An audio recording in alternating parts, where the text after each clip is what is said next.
Healing వాస్తు తెలుగుకి స్వాగతం మిత్రులారా.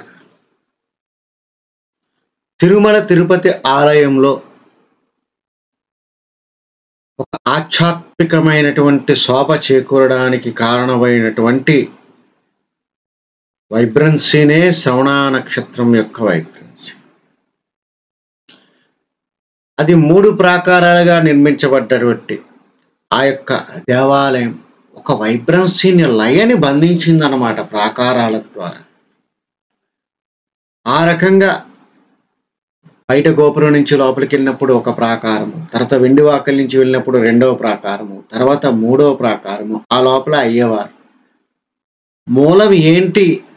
ఈ వైబ్రెన్సీ కారణభూతమైనటువంటి ఆ యొక్క శ్రవణ నక్షత్రాన్ని అక్కడ పొందుపరుస్తాడు ఆయన గర్భగుడిలో. ఇదిగో నేను ఈ రకంగా ప్రతిస్పందిస్తున్నాను, ఇది నా ఆత్మ, నా ఆత్మ ద్వారా సృజింపబడండి. ఈ యొక్క దేవాలయ ప్రాంగణం మొత్తము అలాంటి ఇంటర్కనెక్టెడ్గా ఆ యొక్క మాడ్యూల్ని ఒక ఇంటర్కనెక్టెడ్ చేయడం ద్వారా స్పేసెస్ కింద డెవలప్ చేస్తారనమాట. అంటే స్పేసెస్ నచ్చినట్టు, ఇదిగో ఈ 20x20 బాగుందే, ఈ 10x10 బాగుందే అని చెప్పి తీసుకోరు. Based on that vibrancy, they will derive the spaces, they will design the spaces. They will not kill the spaces, they will develop the spaces, they will develop that vibrancy in everything. Whole thing it vibrates with the Shravana Nakshatra. Individually things will pulsate with that pulsation. That is our culture. అదే మన దేవాలయ ధర్మం. దేవాలయం లయం, ఆ లయమే మనం create చేస్తున్నాము. ఆ లయమే శ్రీనివాసుడు. ఆయన శ్రవణ నక్షత్రంలో ప్రతిధ్వనిస్తూ ఉంటారు. మీరు శివాలయానికి వెళ్ళండి, ఆయన స్వాతి నక్షత్రంతో, ఆరుద్ర నక్షత్రంతో ఉంటాడు, శక్తితత్వం. ఒక అమ్మవారు ఆవిడ ఒక రకంగా ప్రతిస్పందిస్తుంటారు, ఆంజనేయ స్వామి ఒక రకంగా ప్రతిస్పందిస్తారు, శక్తి, గణపతి, ఇలాగా ఒక్కొక్క దేవుడు మనకి ఒక్కొక్క లయ అన్నమాట.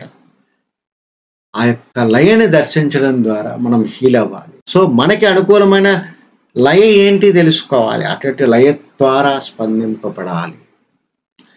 ఇక్కడ మనం మొదటి ప్రాకారానికి 2వ ప్రాకారానికి మధ్య ఒక దూరం తీసుకున్నారు, 120 అడుగులని.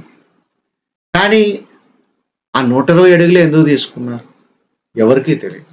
ఇవాళ నేను ఆ రహస్యాన్ని చెప్తున్నాను. మనం ఏదైతే శ్రవణ నక్షత్రం యొక్క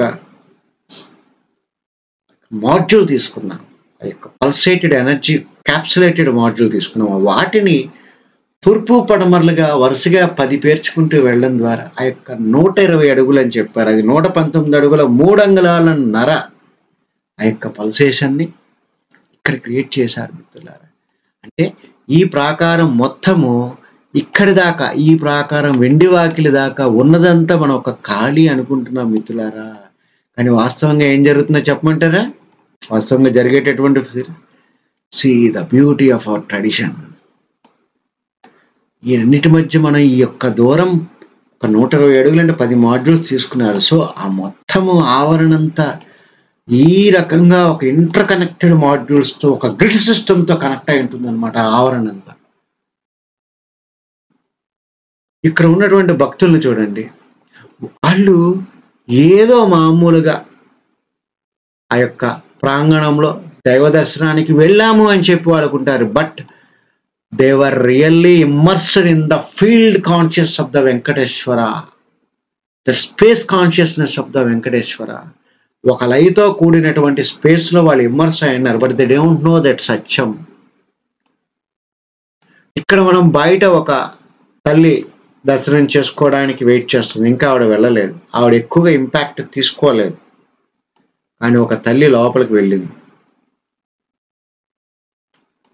గోపురం సగం దాటి లోపల ఉంది, ఆవిడ ఒక ప్రోగ్రాముల్ స్పేస్లో ఇమ్మర్స్ అయి ఉన్నారు. ఒక మహాసముద్రంలో, శ్రవణ నక్షత్రం అనేటటువంటి మహాసముద్రంలో ఆవిడ సేద తీరుతున్నారు, ఆవిడ హీల్ అవుతున్నారు. ఆవిడ యొక్క శరీరమీన ఆ శ్రవణ నక్షత్రం ఆ యొక్క స్వామి యొక్క వీణతో మమేకమై ఉందన్నమాట అక్కడ. That is the beauty of hour architecture.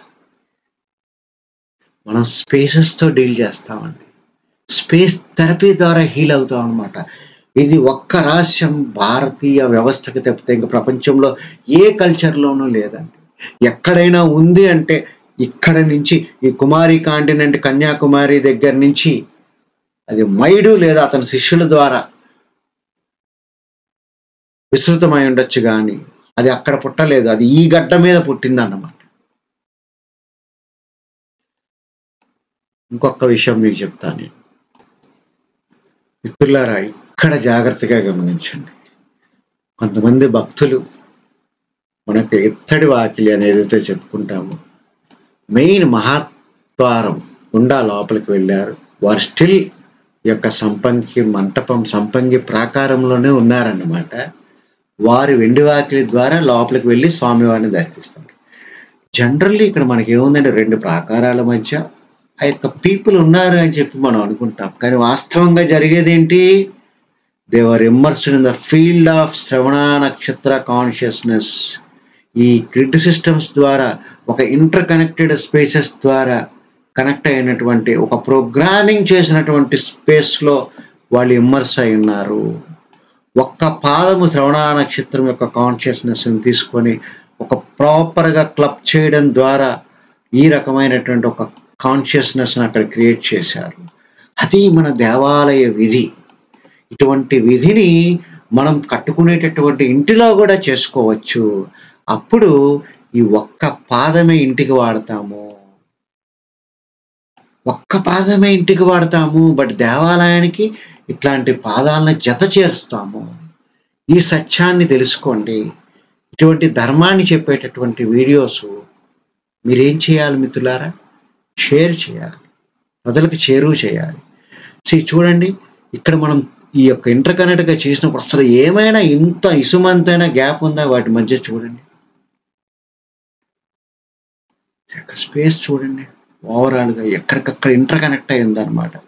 అంటే ఇక్కడి నుంచి 11 అడుగుల 11 అంగుళాల 1/8, ఇక్కడి నుంచి 11 అడుగుల 11 అంగుళాల 1/8. ఆ 2 కలవడం వల్ల ఇండివిజువల్గా వైబ్రెన్సీ ఉంటుంది, 2 కలవడం ద్వారా వైబ్రెన్సీ ఉంటుంది, ఓవరాల్గా అదే వైబ్రెన్సీ ఉంటుంది మిత్రులారా. ఇదే మన దేవాలయ రహస్యం, ఇదే చిదంబర రహస్యం.